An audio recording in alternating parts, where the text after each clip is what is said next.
minute. Wait, weren't you the one that said if Russo's coming back, you quit NWA? There's the door, pal. Don't let it hit you in the ass on the way out. I will get a chimpanzee in here next week with more personality than you.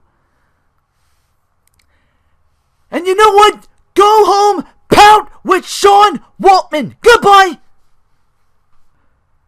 For those of you who don't know me, my name is Vince Russo, and I am the Antichrist of professional wrestling.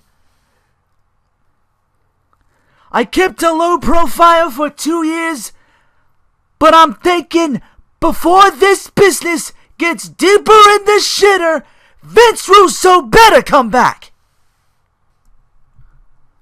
I'll tell you what, I'm here to talk about Jeff Jarrett. 'Cause I got a lot of things I want to say, and to the old man who's sitting in the back with those headphones on his head, if you kill my mic, I'll come back there and I'll smack the shit out of you. Let me tell you about Jeff Jarrett. Let me tell you about friendship.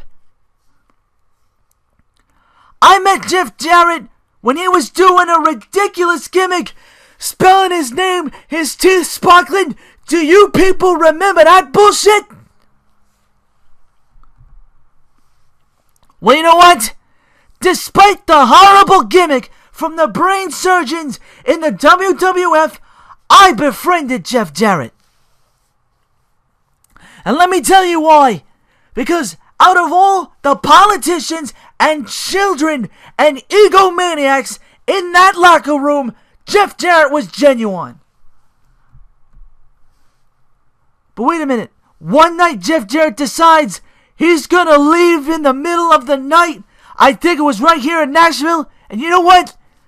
That piece of shit didn't even tell me about that.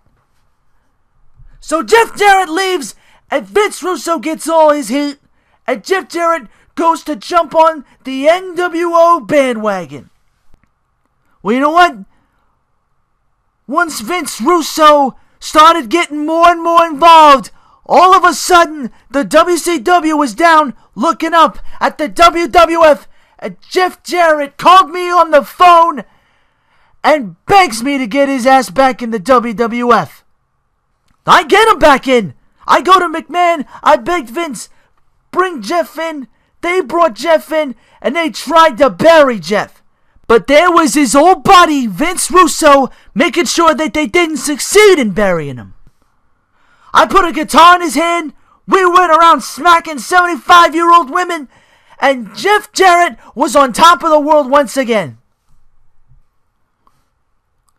And then Russo goes to WCW, and the week Russo goes to WW, they have a girl beat Jeff Jarrett by the name of China.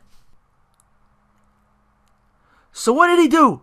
He calls me and says, Vince, you gotta get me in WCW. Now I got him in WCW, and I made Jeff Jarrett the WCW champion. But wait, the story gets better. Thank God, thank the gods above, WCW got sold and I was out of that hellhole.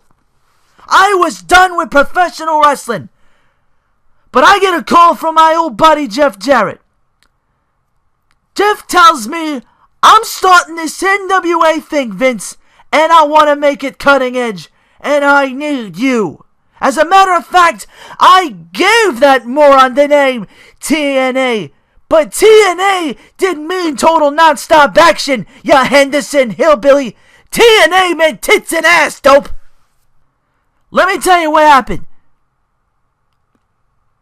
Jeff Jarrett was led by the nose by a lying, conniving, diabolical, senile old man piece of shit back there, whose name I won't mention, because if I do, I'd vomit on this very mess.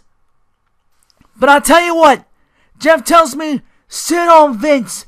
I'll call you when I need you. I'll call you when I need you.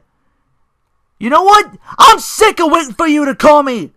So I took it upon myself to show up here tonight. And this is the way I see it. This product sucks. The WWE sucks. And Vince Russo is here to save the day once again. But I'll tell you what, Jeff. I still have a soft spot in my heart for you. So I am giving you one and only one opportunity to join me. Because I'm telling you, starting next week, there will be a drastic change here, and I am begging somebody to try and stop me. So here it is. Jeff, I will be here at the end of the night for your match to help you win again, just like I put that damn title around your waist last week. And after I help you win, I want my answer tonight, because you're either with me, pal, or you are against me. To steal a line from the boss, Jeff, we can do this the easy way or the hard way, and I am giving you one opportunity to make that choice.